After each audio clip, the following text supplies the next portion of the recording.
Uwang na Leipu hayang subscribers noman moilan de namay salam jaitam nang Tüophei jam se hatuo channel ana hatuo video kaya ponaya pungalan o jaitam nang tenyih toman jaya ana shinge yahlak jingne se Kahtoknyu Ngaolan ya hake penang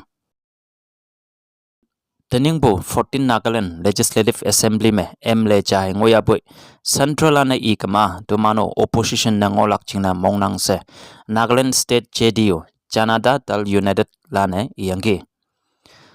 Tenyibu Nagaland government na NDBB BJP opposition yanangbo government ngonang Tuman JDU MLA wangasip 12 Zeminu Assembly mepu isaha ngonang Haboy Central mebu JDU woipalana hangi iya boy hatuo jailak se JDU Nagaland President NSN lothakaya iyangi MLA wangazip ane party woipalan Delhi da dayange JDU woipalan phai meeting ngolak Tüophei me hai opposition na ngolak ane yangolaka singlak se JDU President Nagaland kaya ibu janam nang Dimapur Municipal Council TMC kaya dukanlande imana lingpu dohenan price Phai anyai yu ngokma hatuo yamai lakse yang warning payangi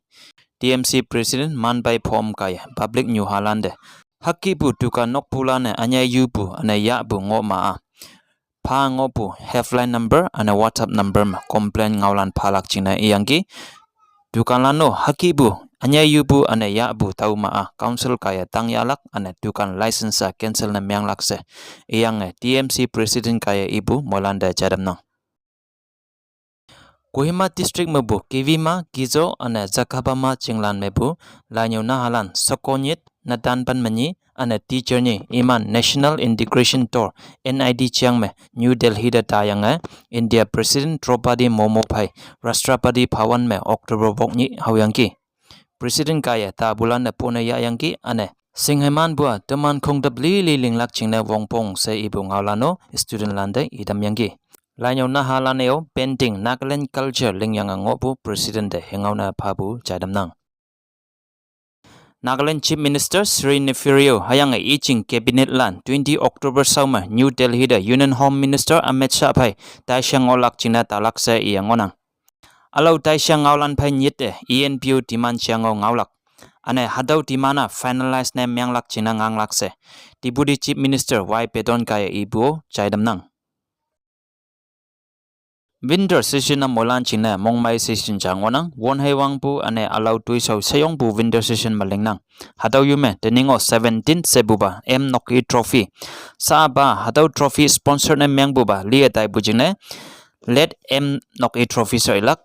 hatuo wonhei wangpu November date chama wange local ground monton me ngolak se jaitam nang Mon District Football Association lane Konyak News ane Chila Town me bu football clubs lande hatuo trophy me maidam yahlak chine nan phyang bung halan jaitam nang Ibu hisam me Mon District me bu trophies lan yu me hatuo trophy Nagaland Football Association by affiliate ne myang ngopu trophy changonang se enang aneo Dr. TO Inter District Tournament ngaiwang February 6 2024 me tang tonsang mangolak hatuo tournament me Mon District min ma dalak lana hatuo No.19 trophy me select ne myanglak se enang Trophy champion lande 1,80,000 taulak, runners up lande rupees 1 lakh taulak, semi me yok pulande rupees 20,000 each phalak, ane allow individual prizes lano mang onang se inang. Taukai hatuo trophy me maidam yahubu team lane October 23rd to October 28, 2023 mong me registration ya oklak se ibu ngaolano jaitam nang. Tenyibu Kahtoknyu Ngaolan halan masonang Leipu moilan menyong panang.